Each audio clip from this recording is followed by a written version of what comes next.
Stop me if you've heard this one before. There are no literal Nazis anymore, not serious Nazis. I'll grant you that there are bigots and racists of all stripes, but there will always be bigots and racists of all stripes, and they will not be of harm to society because everyone knows how wicked they are. This is not a white power sign. This is not a white power sign. This is not a white power sign. It's a joke. We are mocking you, we are triggering you, and you are falling for it every time. It's great. I'm fairly sure the technical definition for this argument is disassociation or disavowal. The most obvious thing that's being said here is that the person presenting this argument, they are not a fascist.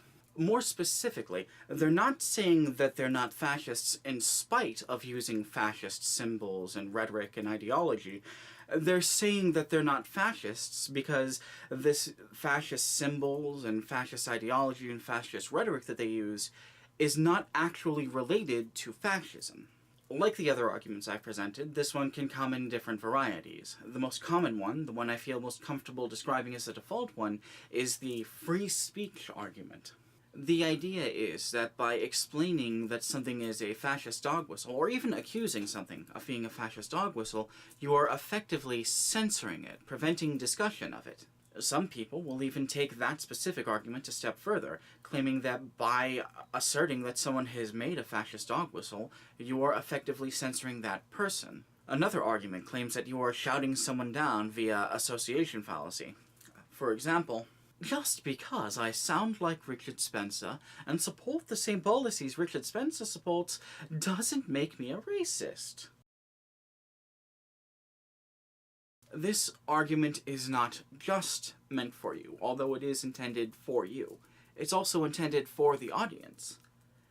And quite straightforwardly, it's a lie. Not only has fascist sentiment been on the rise since, let's say, 2011, but right-wing terror attacks have been sharply on the rise, especially here in the US, since at least 2016. To suggest that not only is this not the case, but that people are only using fascist rhetoric to, I don't know, upset their political opponents, that's not just lying. That's gaslighting. Very brief tangent. For those of you who don't know, gaslighting is a psychological phenomenon wherein you lie to someone in such a way that it makes them question their own lived experiences, question their own grasp on reality. It's a real thing. I'll put a link to some primers on it in the underbar. Read more about it if you want. This gaslighting serves a specific purpose, and it serves the same specific purpose that all gaslighting serves. It confuses the conversation, and it allows malevolent behavior to go unaddressed, which is what we have seen in politics, in the mainstream news, and online. This argument also says a very specific thing to fascists and fascist-adjacent people, and that is that it is okay to pretend that you are not a fascist. If you are addressing someone who is your enemy, then it is better to pretend that they are not your enemy. Fascism, in order to be effective, has to have this sort of, I'll describe it as a performative normality. It has to pretend that it wants society to stay the same, even if it really doesn't. You see this performative normality with people like Richard Spencer, with people like Carl Benjamin, who have just barely enough deniability that maybe they aren't quite fascists, maybe they just have some wonky ideas. But observing the things that they say and the ideas that they promote over long periods of time gives the game away. That's why some fascists will even go so far as to complain if you bring up past misbehaviors. It's because they don't want their assertions to be looked at over a long period of time, because that gives the game away. Ultimately, the solution to gaslighting is to reject it. So, let me introduce you to Alex Fields Jr., who, in the words of Kevin Logan, hilariously memed a car into a crowd full of people, and has pled guilty to 29 federal crimes, Alternatively, let me introduce you to Brenton Tarrant, who cruelly snuffed out the lives of 50 innocent people, including children, and live-streamed the whole thing.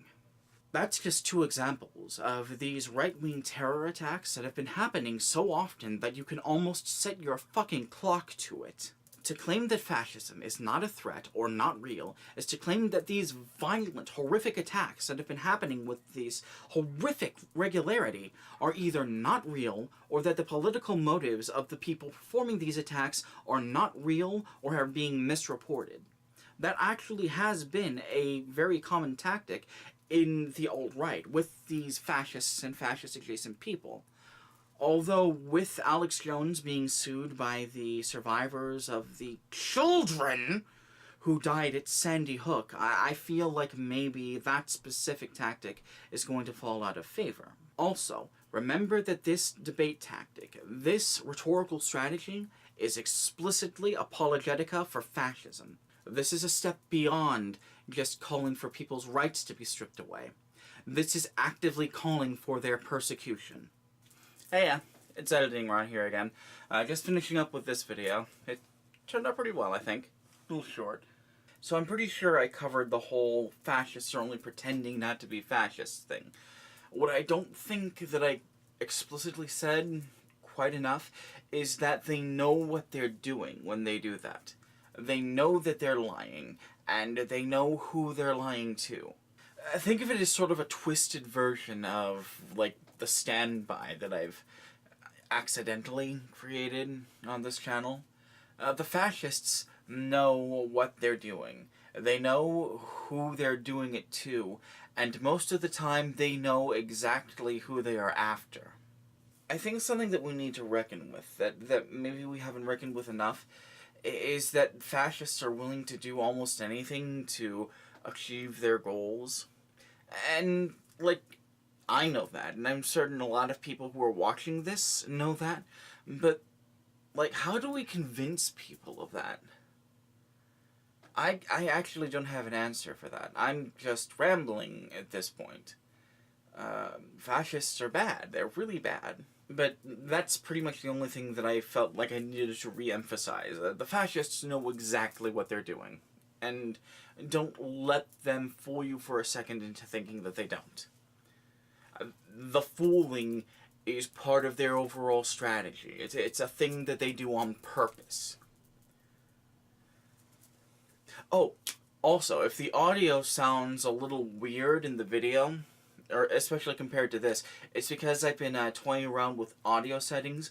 I was told that the background noise for this was actually really, really loud, and I apologize for that.